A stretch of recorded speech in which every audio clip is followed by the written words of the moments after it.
Welcome back today. As I said, we're talking to Sophia Yudkowsky. Did I say it right? You got it. I've been practicing off screen, you guys. And at first I was like, okay, we're going to talk about finances again. And you guys are going finances again. But, every single time we have a different spin on it. So Sophia works with Mesro Financial. Yes. Good job. Yep. Okay. Okay. Practicing that word too. And we're just going to get right into it. Sophia, my first question for everybody is what's your money story? How did you come to thinking about money the way you think about it today from the day you were born or whenever you started thinking about money? People are born with silver spoons, people are born in utmost poverty, and we all come to a place where we think about money. And I want our women to see that it's wherever you start, you can get to where you want to go. So I'll let you go with that money story. Okay. Yes. So I started really thinking about money from an early age. It's one of those facts of life when you're shopping with your parents in a store and you want two toys and they tell you you can only get one and you get upset and you want to understand why. And that kind of discipline was just something that I took note of. I Okay. would say that I came from parents who both had really successful careers, but weren't really successful at managing their money. And that's shaped a lot of how I think about my financial future and how I want to change those habits that I saw for the better for my family. So even though they both were making decent incomes and my dad was a doctor, my mom ran a nonprofit, it was really all about us spending and enjoying our lives, which is very important, but we didn't really talk about the saving side of things or the debt management side of things. And I think that's such a key part of the conversation that you should start from an early age with kids. And we talk about what's the family culture around money. And I think that's a huge piece of what goes into somebody's future choices related to their finances. So I took what my parents did and shifted it a little bit in Okay. terms of just wanting to save a little bit more and be a little bit more thoughtful about I make this much money, but how much can I actually spend and save?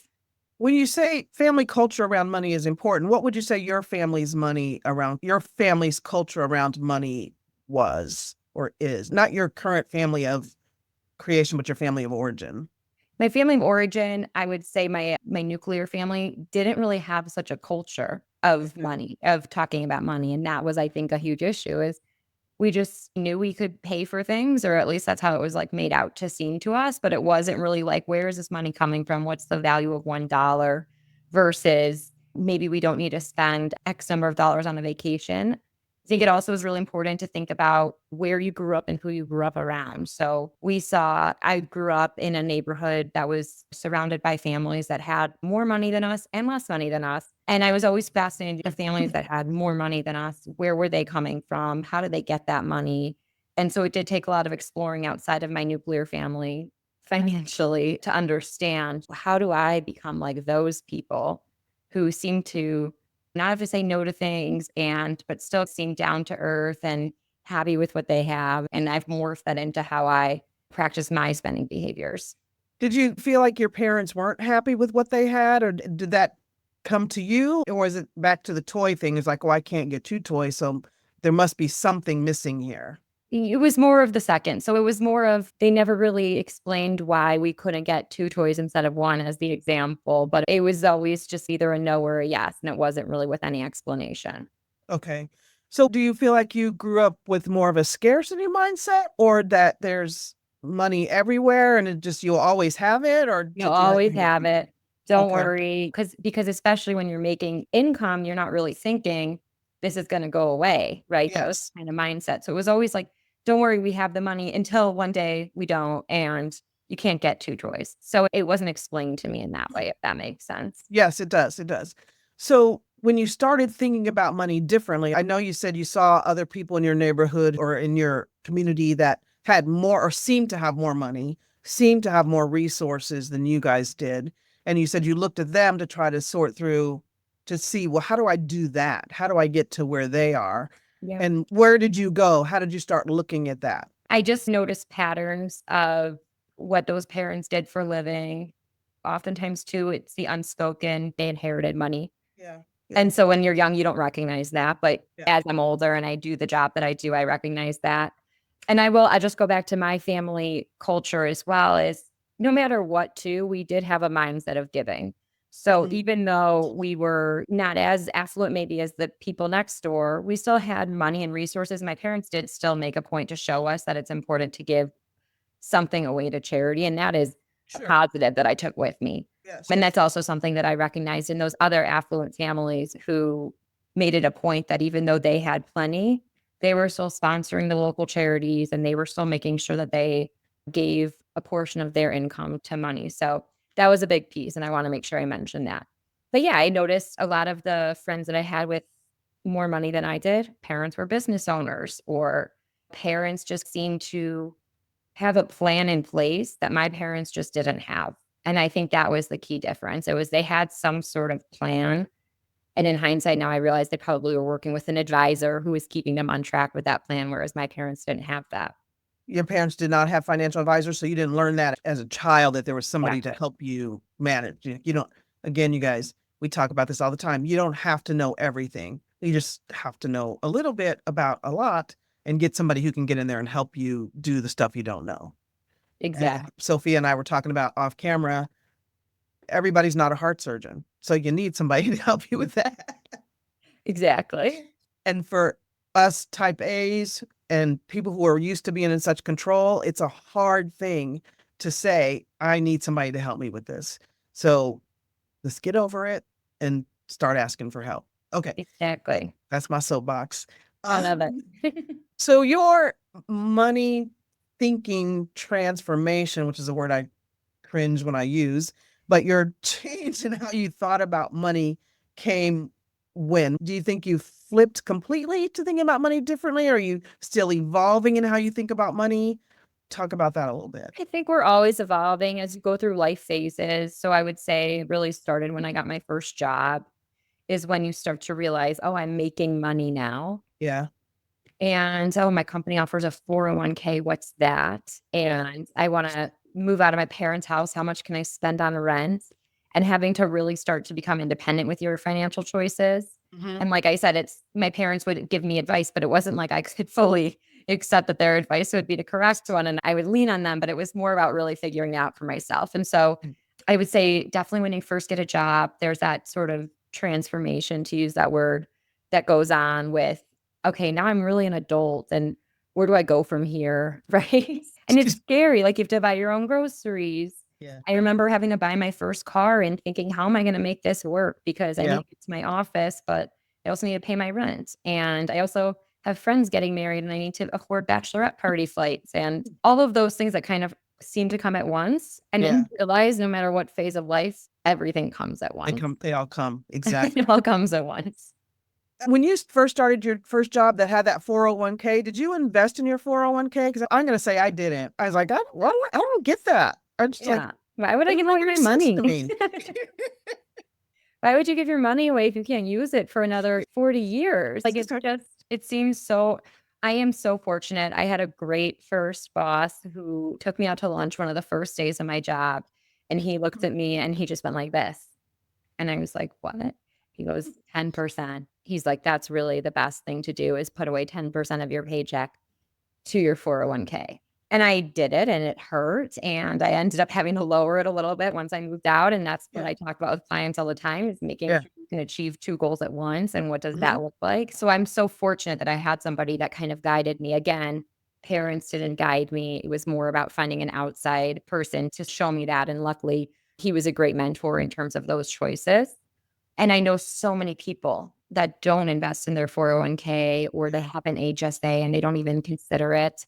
They also might have automatic enrollment in their 401k, but that automatic enrollment just puts them into some target date fund that they never look at or think about again.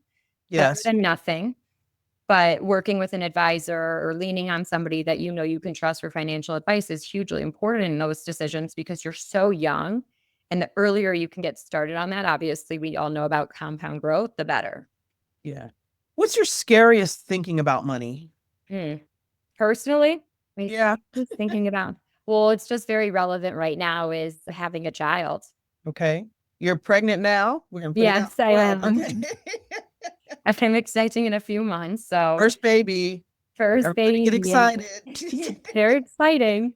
And then you start to run the numbers on what does it cost to raise a kid, even in their first 6 months of life, first year of life. You have daycare, nanny, Yeah. formula, cribs, strollers. And so I wouldn't say it's an exciting, scary next chapter, but it's Right. similar to where I was talking about when I first got my job, and that was a money transformation. It's another money transformation where now I have to reassess my goals and I have to reassess where my money is going every month or every 2 weeks that I get a paycheck Yeah. and how we're evaluating that as a family. Okay. Considering whether or not just you may have already made this decision, but for a lot of women, their pregnancy, they're just like, do I want to keep working, or is this going to be more important to me to stay home with the baby and do that part of it? So there's a lot to think about in that first baby coming along. So And can you afford to do that even? exactly. And when I had my first baby, I was in residency and I wanted to stay home. I was like, oh my, this, and I Too never thought much. that would be me at all. It was like that little thing came into the world and she just took over. And Yeah. I couldn't afford to not work. It wasn't really an option, but it was definitely something I thought about it. So all these things happen and really work. And sometimes when you start thinking about it, even before you have that first child, before you're pregnant, you can start working toward what you think you're going to want to do. Or if you don't even know what you're going to want to do, it's like be like me and think, I'm never going to want to stay home. I was like, that's just not going to be me, but you never know. So You never know. for me, having money working for you and then you have options is always the biggest. It's such a big thing to me to give you the options that you may not ever want to take, but you have them. That's what money does, is it gives you the flexibility to make those choices. Okay, perfect, perfect. So we were talking about 401k, and I know 401ks don't really give you that much flexibility, do they? Not necessarily. I mean, there's times where if there is an emergency and you need to take money out for a medical emergency, you can take out of your 401k. But when we talk about where you should pull from for your needs, that would be probably the last resort we want to talk about. Okay. So when you have to pull money out, we think about taxable investment accounts if you have those. We think about eventually maybe Roth IRAs because those have some more advantages to taking out money before 59 and a half, the penalty Hmm. age.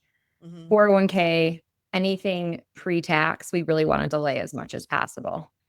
So backing up a little bit to getting all these things in place. So you graduate from college, if you had a chance, or if you were just in high school and your first job actually offers a 401k, many people only think about investing in that 401k, which, as you said, is not something that's really that flexible. I mean, yes, it's there and you can take it if you've been saving in it.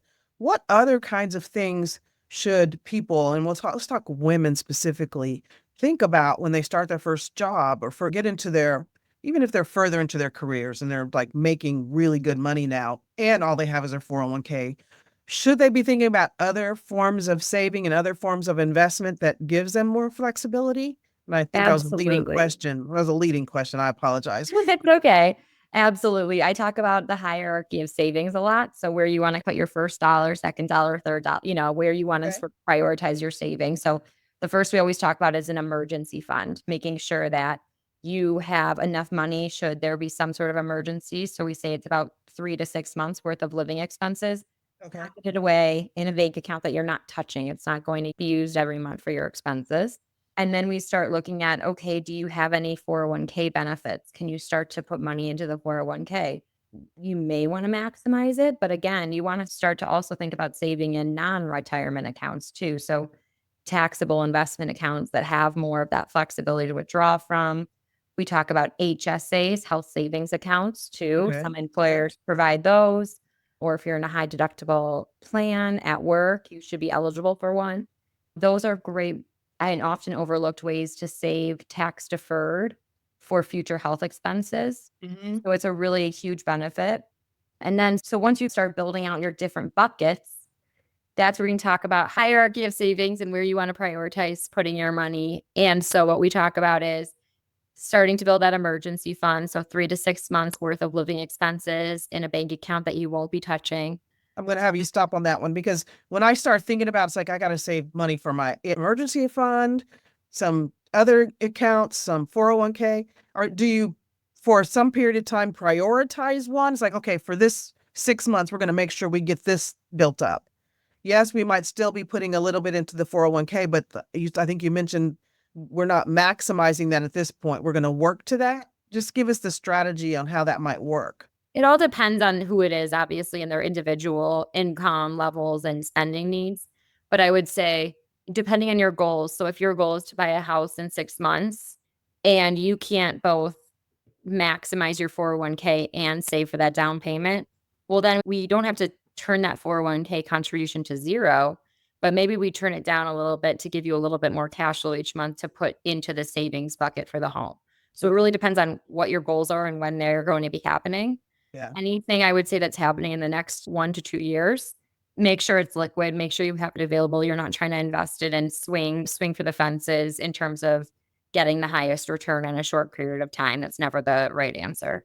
If you meet someone as a just starting out, so 20, 30-year-old, let's go 30s, they did some professional schools or postgraduate school, and they're like, I want to work for 20 years and I'm not planning to be in this thing until air quote retirement age, whatever the government says that is at the time.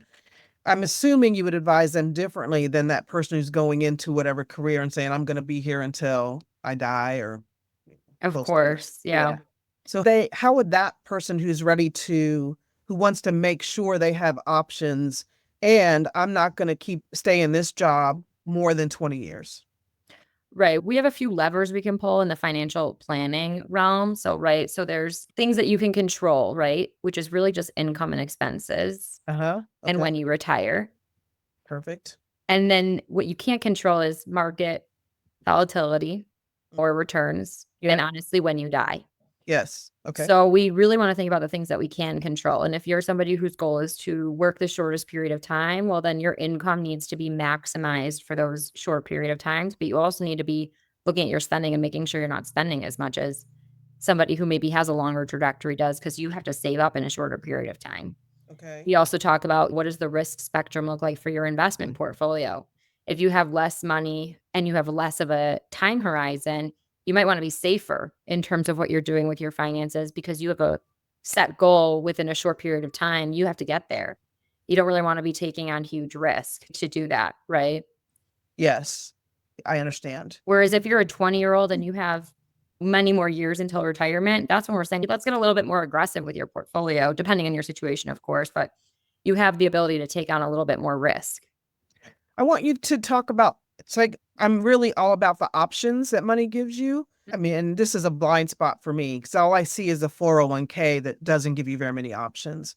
So that's what I want women to really, really understand is that there are ways to have money that gives you options to how you live. And the way I talk about it specifically is more about passive income through real estate investing and that kind of thing. So with what you do, help us to understand, even help me get at least half a blinder off as to how investing in what I'm assuming you're talking about is stock market and to give me those options.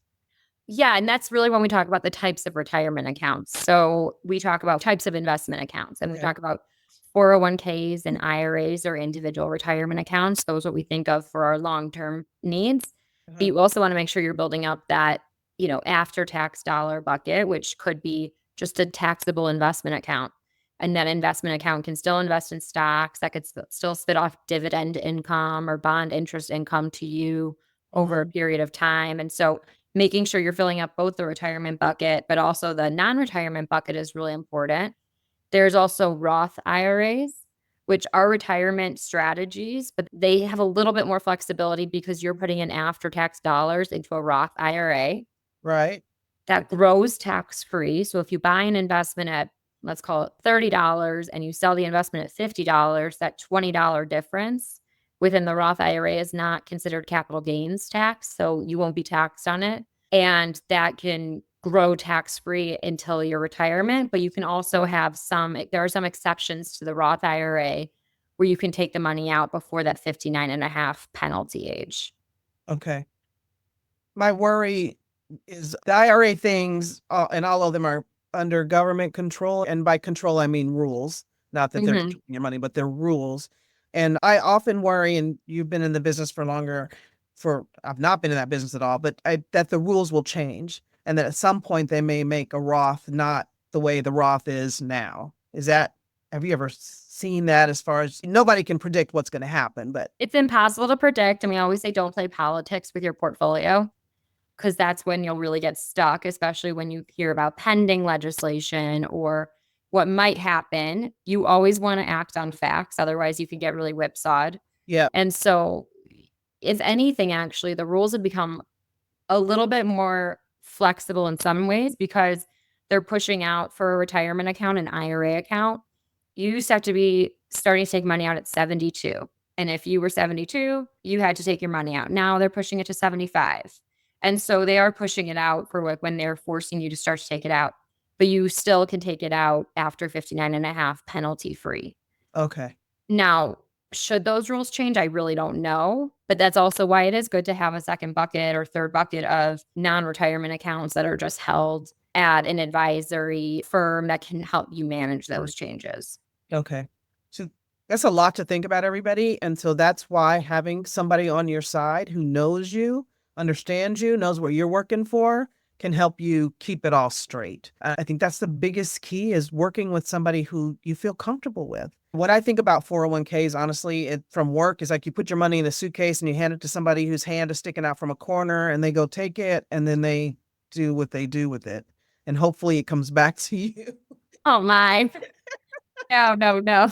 You definitely have the control over it. You want to make sure you have the control over it. So if you feel like there's this bucket of money, no matter if it's a 401k, a taxable investment account, a trust account that you might have somewhere, an old account that you haven't touched in years, know about it. That is like Yeah. the biggest and most important piece of financial planning, is knowing what you own, knowing what you owe, and understanding how all the investments and pieces are working together. Knowing what you own, knowing what you owe, and how it all works together. That's huge. And a lot of us don't want to look at that. So how do you work with people to get them to actually look at it? Yeah, we have to rip the Band-Aid off. Yeah. It is also easier, I think, when you work with somebody who is outside, right? An outside investor, an outside advisor, who I'll just say, send me your statements. I'll analyze it all for you. We'll put it together and then I'll share my thoughts with you. That's what I'm a certified financial planner. That's how I was trained to work with clients. So making sure that you understand everything, but really it's about understanding, giving it to somebody else that can also advise you and look at it for you. And Because it's you not might going to judge you for what you have or don't have. Oh, And I for think that's sure. the thing. We end up judging ourselves for how we've done with our money. And give it to somebody who doesn't have that judgment. And just makes There's a it. lot of money shame that goes Yes. around for people who even have a lot of money. I think they feel like they don't have as much as the person next door, or they just feel like it's been years and years of me working. Why don't I have more saved? It's more about, goes to what's wrong with me? Why haven't I been able to do this? Mm-hmm. Then when somebody says you need to look at it, like, oh no, like, and I'm not showing anybody, and I'm not even going to talk to my partner about it because It's embarrassing. judgment. That outside person can help take that away. Like, because I mean, I want to say they don't care, but it's like you're having a therapist. Your therapist cares, but it's not their problem. They're here to help you work through the problem. Same thing with a financial advisor. They're here to help you work through the problem, not judge the problem. It's like, let's figure it out and go with it. Exactly. Just takes that all away. So that, I think that I still have it, the judgment of why haven't I done better? Why did I, oh Lord, Felecia, why did you, that was a dumb investment. You lost everything, which can happen. And then I go, okay, am I dead? No. Can I come back? Yes. Okay, let's get off the floor and let's move on here. Did you put everything into that one investment? Hopefully not. Hopefully, So exactly. you want to have different pieces of it working different parts of the portfolio. So it is really important. And I will say, back to the comments about working with couples and your partner and shame, I joke that I feel like a third person in a relationship a lot of times, because you are marrying someone and you obviously have the same values, but I don't think money values come up as often as some of the other values that we look for in a partner. And having those conversations can be really hard. And so having an outside person guide that conversation and understand, this person was raised in this way with money and this person doesn't really see it that way. They realize that their parents will take care of them. It can be a lot to overcome, I think, as a couple. And so I think working with somebody again is really key to that discussion. Oh, have you talked to people before they actually got married? Yes. I think that would be amazing, because we do couples counseling to make sure we're going to be compatible or can figure out the things that are going to be problems for us in the future. And we don't do that money thing. I mean, you may be talking to your priest, minister, whoever your counselor is about all the rest of the stuff. Hi, that's my dog. There you go. Sweet. Yeah. I want to say hello.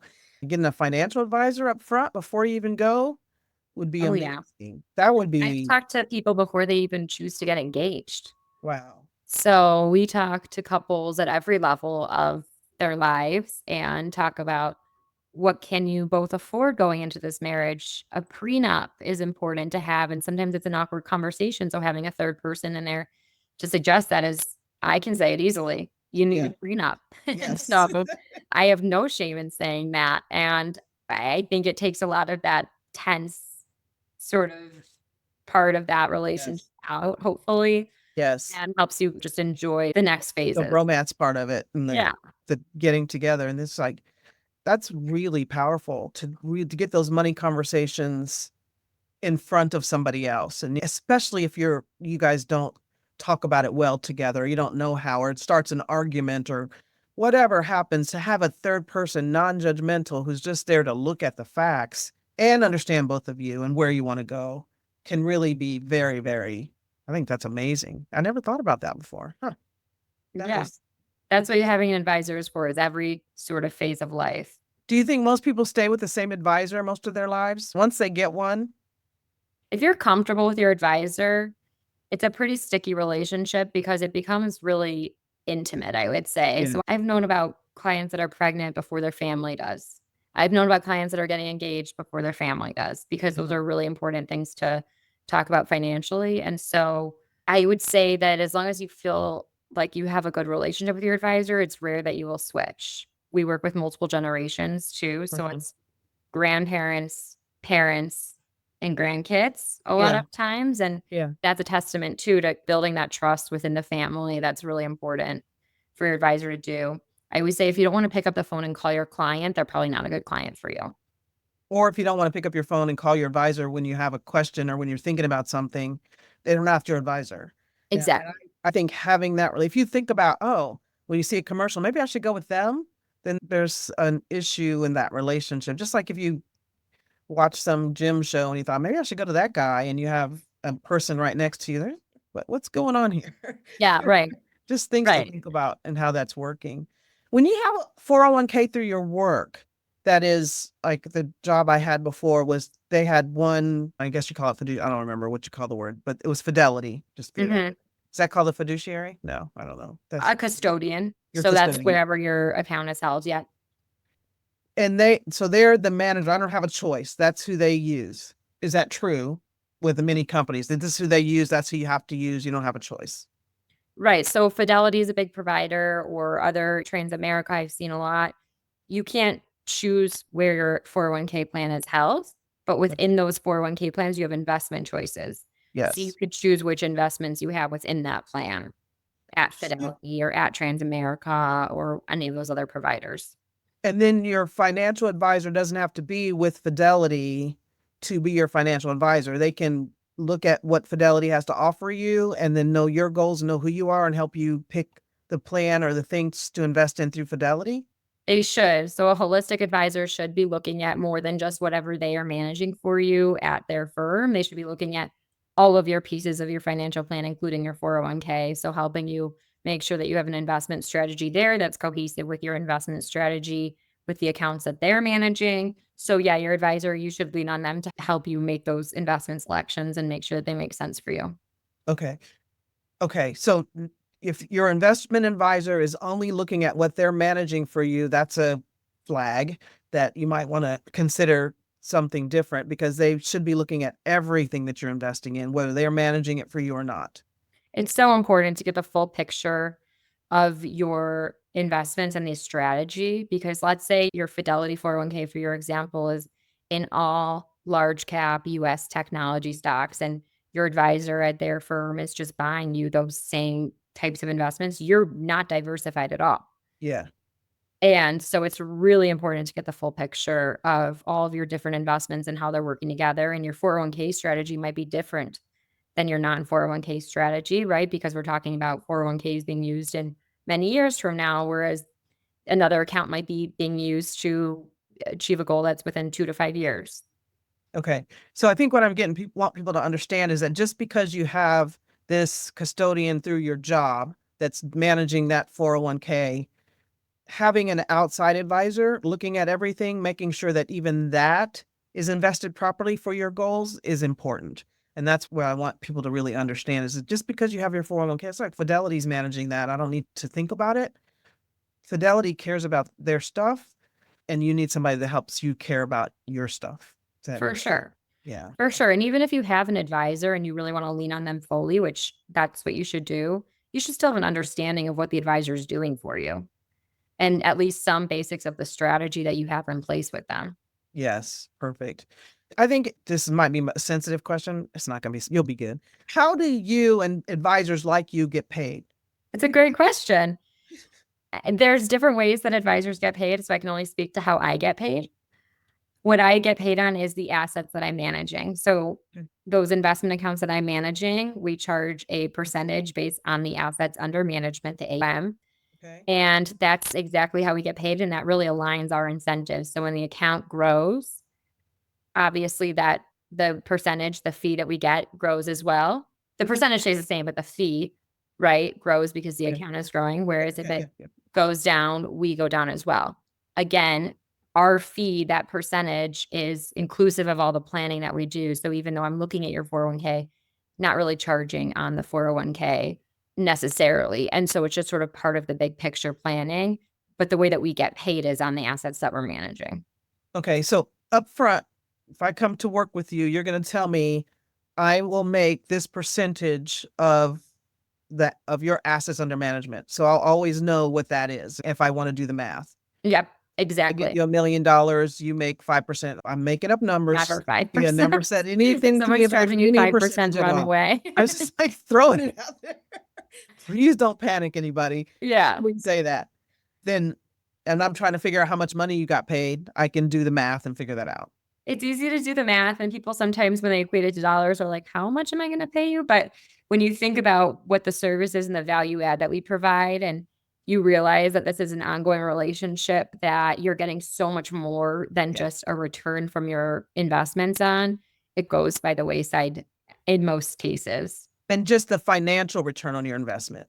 Right. Because you have to think about what would you be able to do by yourself. I think Right. that's the key. It's like when I talk to folks about accounting, getting an accountant and a bookkeeper and a wealth management on the tax side, and I tell them how much I pay, it's like, oh my God, you pay that much money for that? I was like, and they pay for themselves every year. Every year. Every year they pay for themselves. Right. That's a cost versus value, folks. We talked about that before too. So you have to look at the value, not just the cost of a thing. And if it's not valuable to you, then you don't buy it. But I think some things you have to rethink about what's valuable. And it's interesting because even when the market's going down and you start, and we don't hear about this often, but you start to think about, well, what am I paying you for because the market's going down? That's really when we provide the most value because we're stopping you from hitting that panic button and saying, sell out of everything. I can't be invested anymore. And we're usually that roadblock stopping you from making those bad choices. Talk me off the ledge. Yes. Just give me. Yeah, exactly. Help me understand what's going on.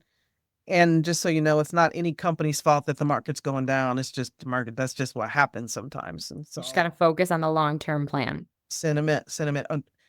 Whatever your plan is, focus on your plan, whether it's a short-term, long-term, whatever it is, focus on your plan, not what the things you cannot control. I really like that. You can control what you can control. Exactly. And the rest, you got nothing. Right. So yeah, this was really good. Thank you very much. For sure.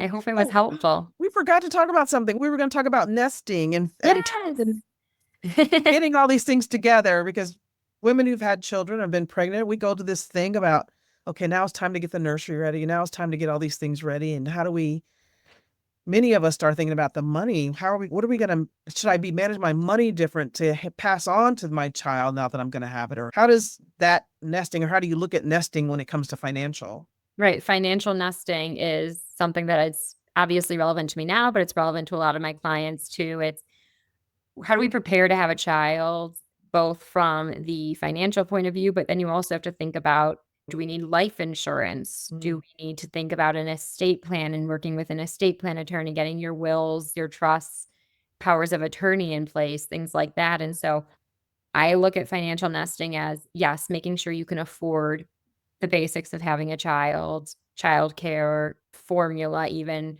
getting the nursery ready, but also then, okay, once this child is here, how do we protect them? How do we make sure that we are doing everything we can so that in the event something happens to us, this child is taken care of and we have things in place for that child?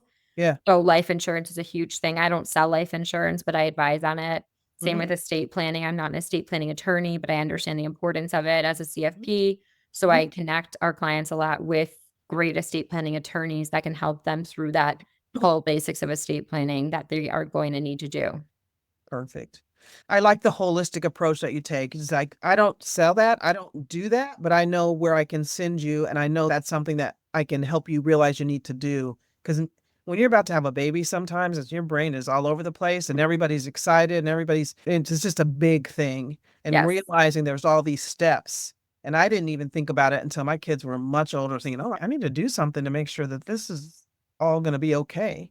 When Right. I'm, it's like, and I think I don't, does everybody have this lack of mortality? I mean, like, and when you're young, you think you're never going to die, of course. And maybe that changes when you do have a baby. I think that's like, okay, this little thing has to be taken care of when I'm not here. Maybe Right. that's when that kind of kicks in. I don't know. Anyway. All right. Sophia Yudkowsky. I'm going to say it Great again. job. Names. Thank you so much. This was really good. How can people get in touch with you? Thank you so much. It was great to be on. People can find me on our firm's website, mesiro.com, MESIROW.com. Okay. I'm also on LinkedIn.